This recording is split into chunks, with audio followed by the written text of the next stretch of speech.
But when you observe yourself within, you see moving images, a world of images, generally known as fantasies.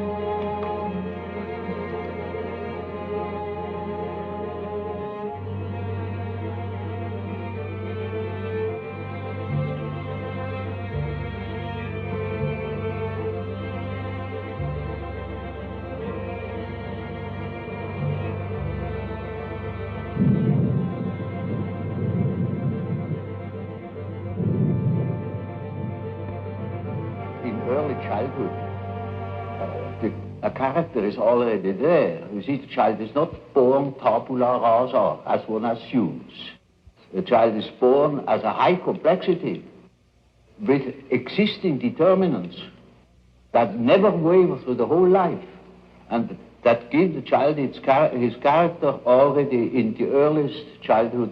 A mother recognizes an individuality of her child.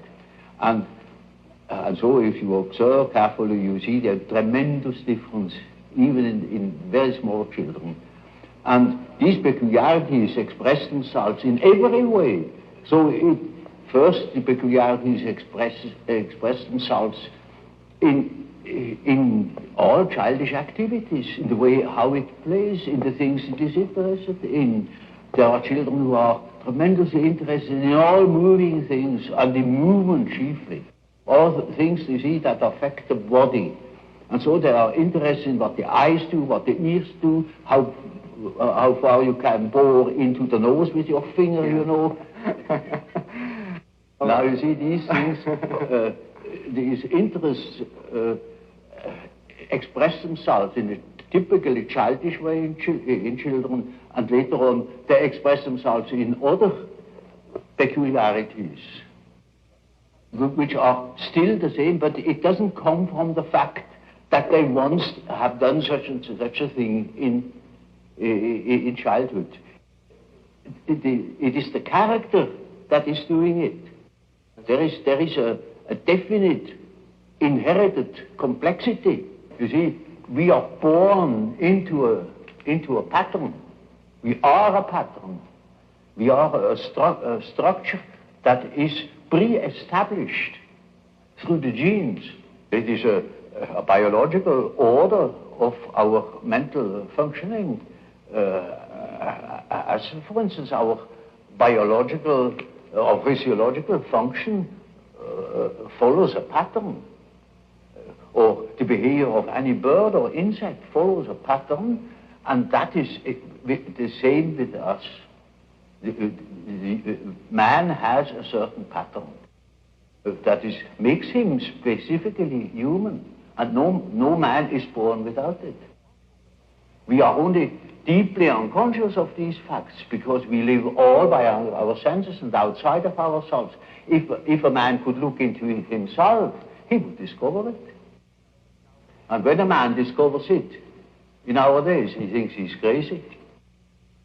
And he may be crazy.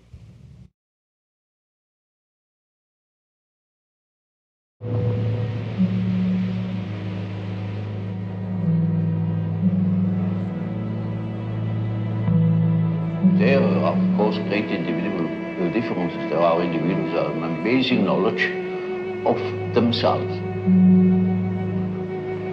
of the things that go on in themselves.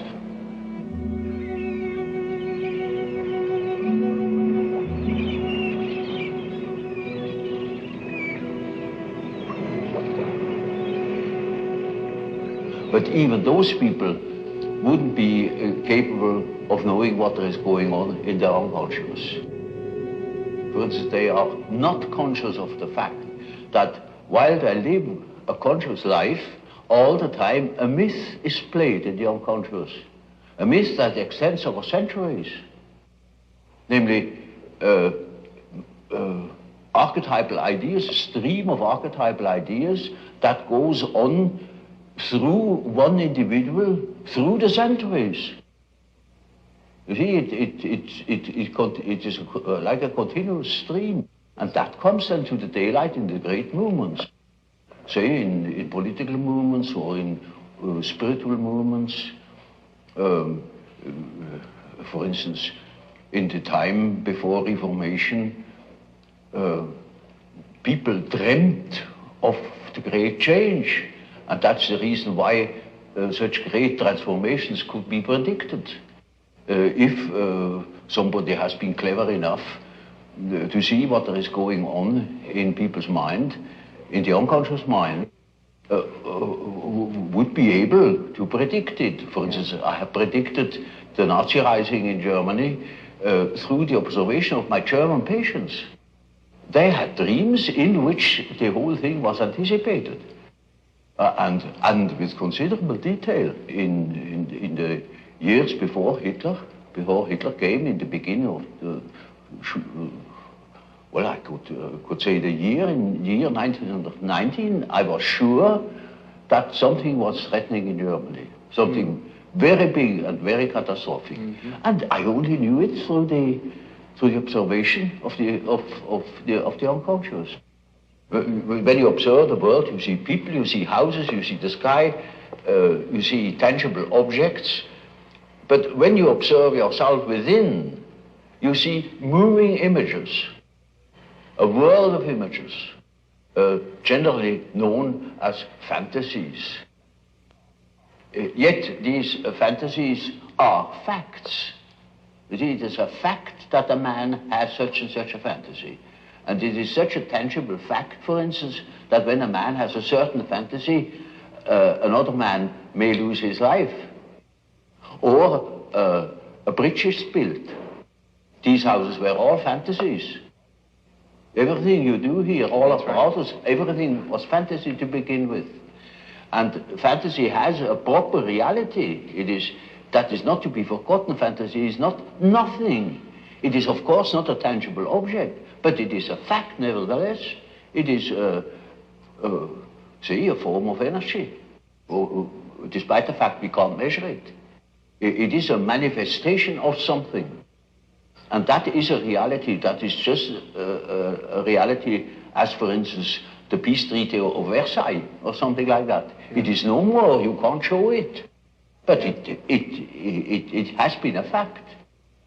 And so the psychical events are facts, are realities. And when you observe the stream of images within, you observe an aspect of the world within. And so, you see, the man who is going by the external world, by the influences of the external world, say society or perceptions, sense perceptions, thinks that he is more valid, you know, because this is valid, this is real. And the man who goes by the subjective factor is not valid because subjective factor is nothing. Yeah. No, that man is just as well based, because he is bases himself upon the world from within. And so he is quite right, even if he says, oh, there's nothing but my fantasy, you know. And of course that is the introvert. And that the introvert is always afraid of the external world. He will tell you, when you ask him, he will be apologetic about it.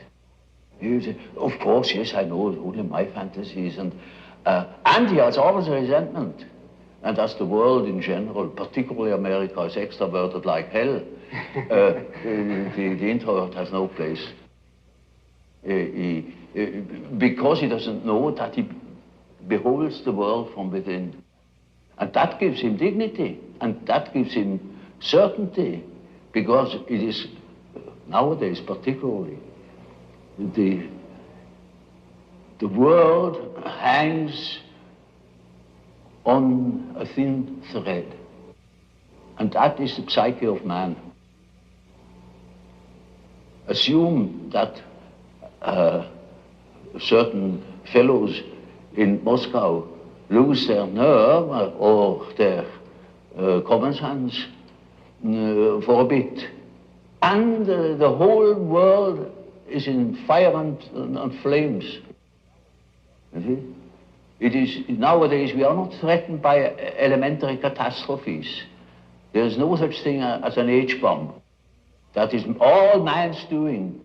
We are the great danger. The psyche is the great danger. What if something goes wrong with the psyche?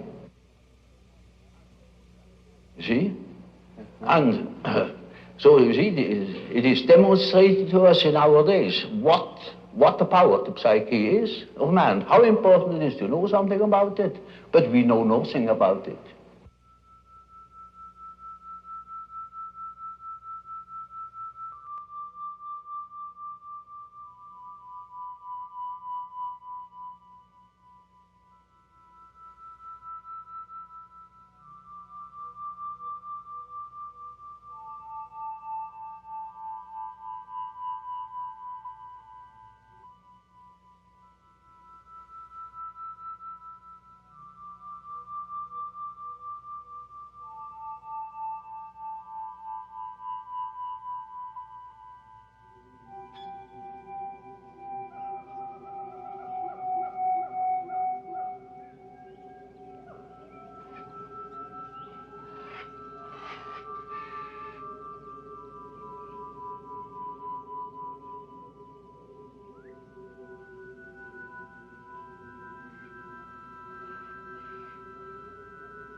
Man is born with a certain functioning.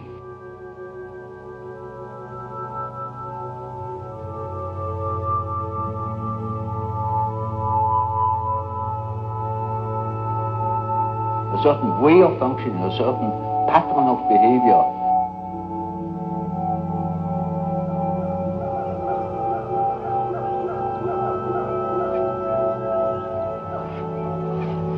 And that is expressed in the form of archetypal images or archetypal forms. For instance, the way in which a man should behave is given by an archetype. And therefore, you see, the primitives tell such stories. A great deal of education goes through storytelling. You see, if you are unconscious about certain things that ought to be conscious, then you are dissociated. And then you are a man whose left hand never knows what the right is doing and counteracts or interferes with the right hand. Now such a man is hampered all over the place. Yeah. American life is in a subtle way so one-sided and so déraciné, uprooted, that you must have something to compensate the earth. You see, you have to pacify your unconscious all along the line because it is in absolute uproar.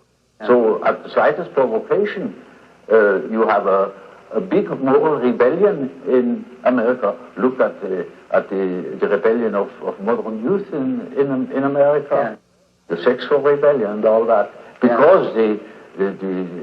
the real natural man is just in open rebellion against the utterly inhuman form of life. They are absolutely divorced, you know, from nature, in a way, and that accounts for that drug abuse. I noticed with my patients, particularly with people that are in public life, that they have a certain way of presenting themselves. For instance, take the doctor. He has a certain way. For instance, he has good bedside manners, and he behaves as one expects a doctor behaves. He may even identify himself with it and believe that he is what he appears to be. And so when he's a professor, he's also supposed to behave in a certain way so that it is plausible that he is a professor, you know.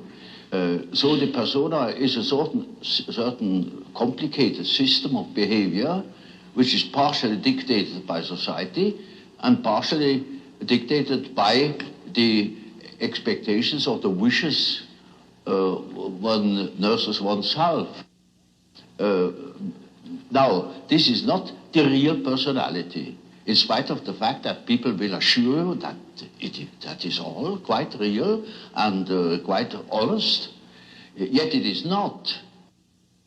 Now, such a performance, or say, yeah, the performance of the persona is quite all right as long as you know that you are not identical with the way in which you appear. But if you are unconscious of this fact, then you get into sometimes very disagreeable conflicts. Namely, people can't help noticing that at home, for instance, you are quite different from what you appear to be in public. And people who don't know it stumble over it in the end. They deny that they are like that, but they are like that. They are it. And then you don't know, now, which is the real man? Is he the man as he is at home or in intimate relations? Or is he the man that appears in public? It is a question of Jekyll and Hyde. Often. Yeah. It is such occasionally there is such a difference that you would almost be able to speak of the double personality. And the more that is pronounced, the more people are neurotic. They get neurotic because they have two different ways. They contradict themselves all the time, and in as much as they are unconscious of themselves, they don't know it. They think they're all one. Everybody sees that they are two. And some know him only from one side, so others know him only from the other side. And then there are situations that clash, because the way you are creates certain situations with people in your relations, and these two situations don't chime in. They are just dissonances. When you take a singer, yes, who is absolutely controlling his voice, suddenly he can't sing. Or any other, for take a man who writes fluently, suddenly he makes a ridiculous mistake. There, his habit doesn't function. It may be, you know, that what the unconscious has to say is so disagreeable that one prefers not to listen. And in most cases, people would be probably less neurotic if they could admit the things. These things are always a bit difficult or disagreeable or inconvenient or something of the sort. So there is always a certain amount of repression. When in treatment, for instance, in the treatment of neurosis, you have to do with that personal unconscious for quite a while. And then only dreams come that show that the collective unconscious is touched upon. Yes. Now, as long as there is material for personal nature, you have to deal with the personal unconscious. There are cases who know just as much about their own neurosis as I know about it, in a way. In such cases, I can start right away with posing the problem. For instance, there is a case, a professor of philosophy, and he imagines that he has cancer. He shows me several dozen X-ray plates that prove that there is no cancer. And he says, of course I have no cancer, but nevertheless I'm afraid I could have one. You see, I have consulted so many surgeons and they all assure me there is none, and I know there is none, but I might have one, you see, and that's enough. Now, you see, such a case can stop from one moment to the other. He simply stops thinking such a foolish thing. You see. But that is exactly what he can't do. You know it is nonsense, and why should you think it? Or what for should you think it? Well, and what is that power that makes you think such a thing? It's like a possession, you know. Exactly. It's like a demon in him that makes him think like that, in spite of the fact that he doesn't want it. You see, then we have the problem. That is the problem for an intellectual man. And then I say, now, you see, you don't know, you have no answer. I have no answer. Now what are we going to do? I say, now we must see what you dream. Because the dream is a manifestation of the unconscious side. Right. Now he never has heard of the unconscious side. So I must explain to him that he has an unconscious. And that the dream is a manifestation of it. And if we succeed in analyzing the dream, we might get an idea about that power that makes him think like that. You see? In such a case, one can begin right away with the analysis of dreams. And in all cases that are a bit serious, mind you, this is not a simple case, this is a very serious and difficult case, in spite of the simplicity of the phenomenology, of the symptomatology. In all cases, after the preliminaries, as it were, history of the family, the medical anamnesis, etc., we come to that question. What is it in your unconscious that makes you wrong, that hinders you to think normally? And then we are there where we can begin with the observation of the unconscious. And then, day by day, one goes on by the data the unconscious produces. You see, we discuss the dream, and that gives a new surface to the whole problem. And he will have another dream, and the next dream gives again an answer, because the unconscious is in a compensatory relation to consciousness. And after a while, we get the full picture. And if he has the full picture and has the necessary moral stamina, well, then he can be cured. But in the end, it is a moral question whether a man applies what he had learned or not. But when you get to, say, to a question, to a problem, which is no more merely personal, but also collective, you get collective dreaming.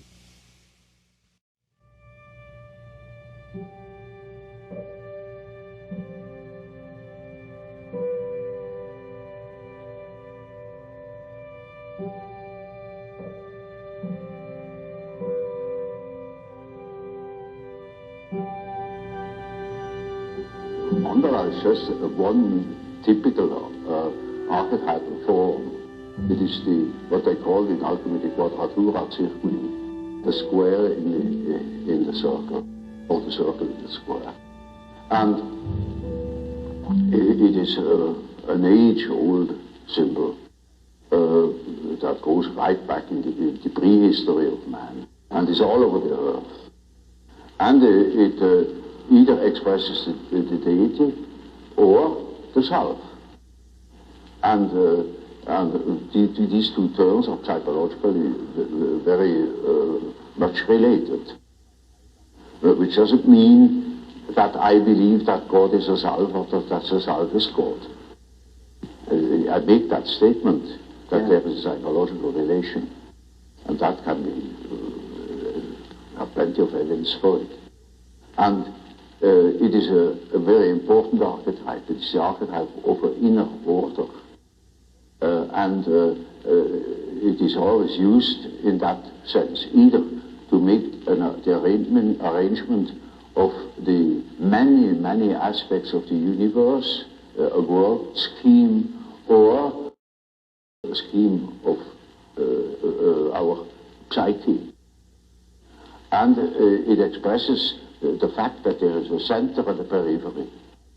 And it tries to embrace the whole. It's a symbol of wholeness. So you see, in a moment where, say, during a treatment, when there is great disorder and chaos in a man's mind, then this symbol can appear as in the form of a mandala in a dream, or when he makes imaginary fantastical drawings or something of the sort. There it spontaneously appears as a compensatory archetype, bringing order, showing the possibility of order, centeredness. And it means a center which is not coincident with the ego, but with the wholeness. It is wholeness. It is our wholeness, which I call the South. The South is the term for wholeness. And I am not whole in my ego. My ego is a fragment of my personality. So you see, that the center of a mandala is not the ego, it is the whole personality. The whole self. The center of the whole personality. And it plays a very great role in the East, for instance. But in the Middle Ages equally. And then it has been lost, it has been thought of as a mere sort of allegorical decorative motive. But as a matter of fact, it is highly important and highly autonomous symbol that appears in dreams and so on, or in folklore.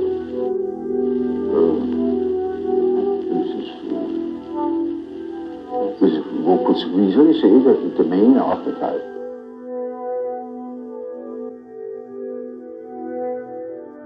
I had a case that was an intelligent young woman. She was a student of philosophy, very good mind, where one could expect easily that she would see that I am not the parental authority.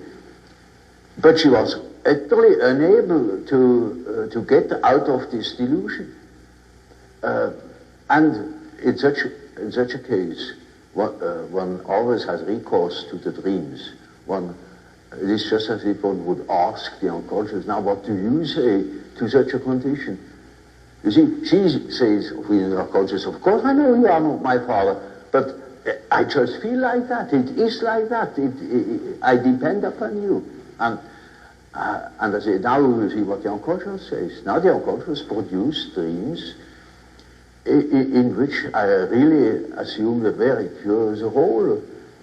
You know, she was the little infant, she was sitting on my knees, I held her in my arms, I was a very tender father to the little girl, you know.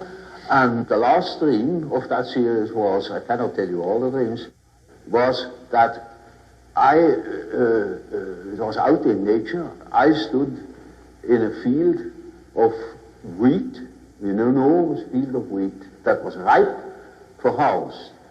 And I was a child. And I held her in my arm like a baby. And the wind was blowing over that field of wheat. Now you know, when the wind is blowing over a wheat field, these waves in the wheat field. Yes. And with these waves, I swayed like that, putting her as if it were to sleep, you know. And she felt as being in the arms of a god, of the Godhead. And I thought, now the harvest is ripe, and I must tell her. And I told her, you see, what you want and what you project into me, because you are not conscious of it, is you have the idea of a deity. You don't possess. Therefore you see it in me. That clicked. Because, you know, she had a rather intense religious education. Of course, it all vanished later on, and something disappeared from her world.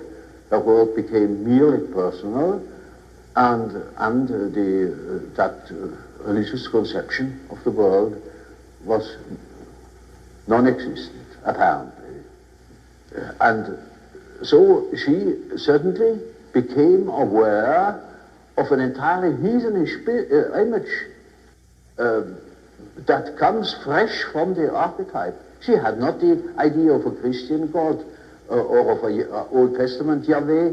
It was a heathenish God, you see, a God of nature, of vegetation. He was the wheat himself. He is the spirit of the wheat, the spirit of the wind. And she was in the arms of that Newman.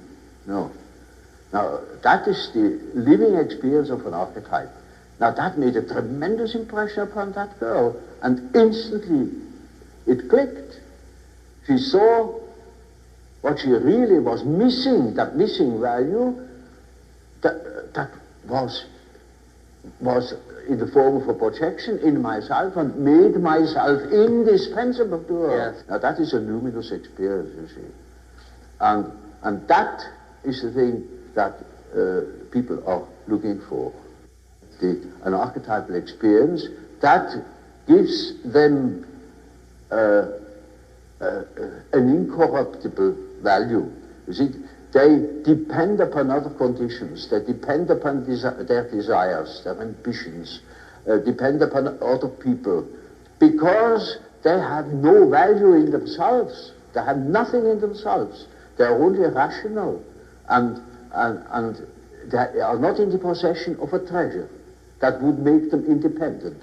But when that girl can hold that experience, then she doesn't depend anymore. She cannot depend anymore, because that value is in herself. And that is a sort of liberation. And that is, of course, makes her complete, you know. Inasmuch as she can realize such a luminous experience, she is able to continue her path, her way, her individuation.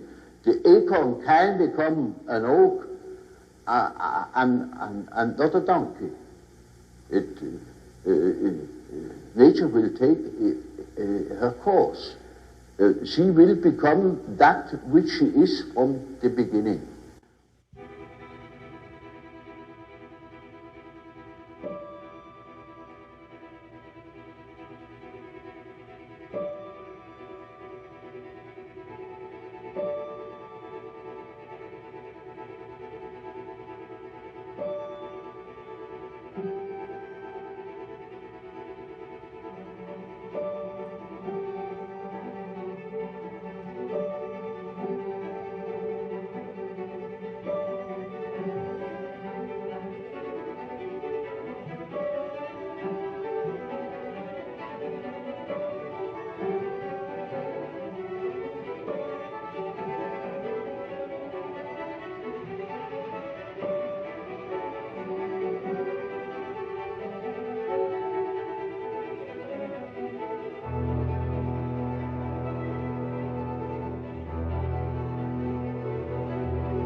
It is a procedure that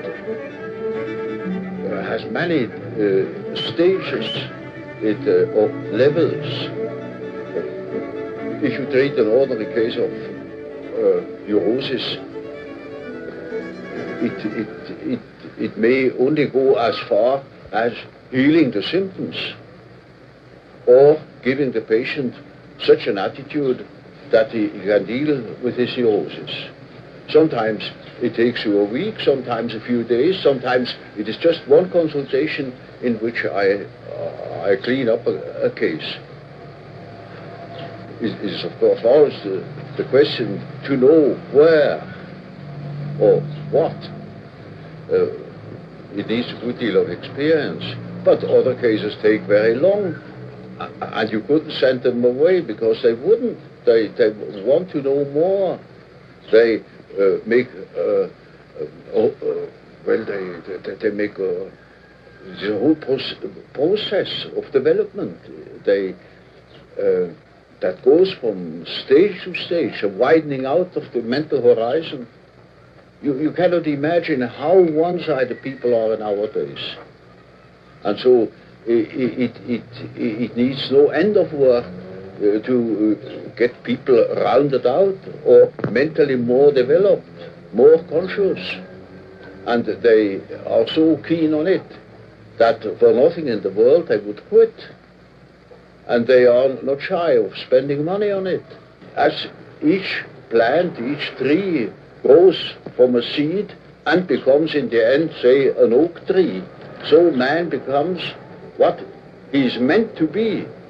At least he ought to get there. But most get stuck. They could get much further if they had heard proper things, or if they had spent the necessary time on themselves. But this is not popular, you know, to spend time on oneself, because our point of view is entirely extroverted.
Mythology is a pronouncing of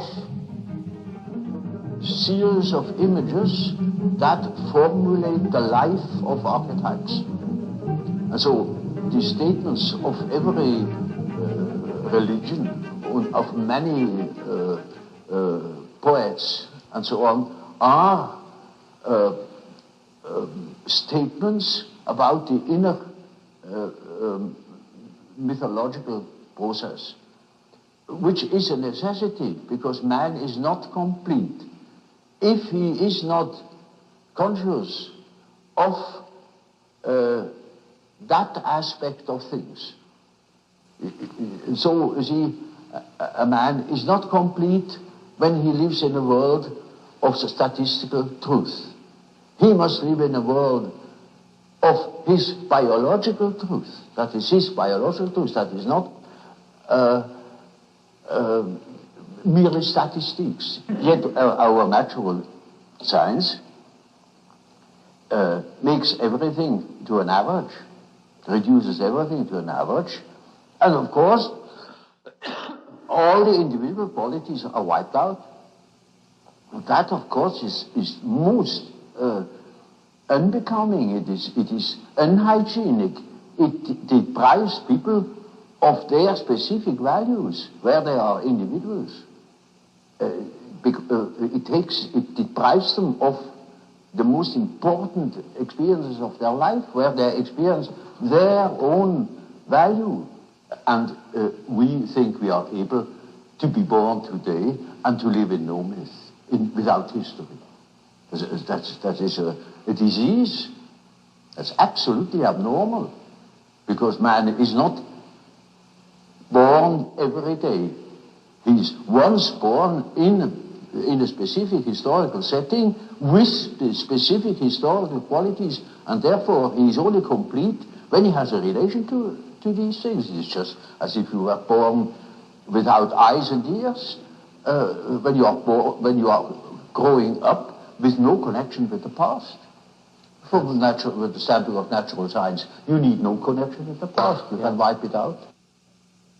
And that is a mutilation of the human being.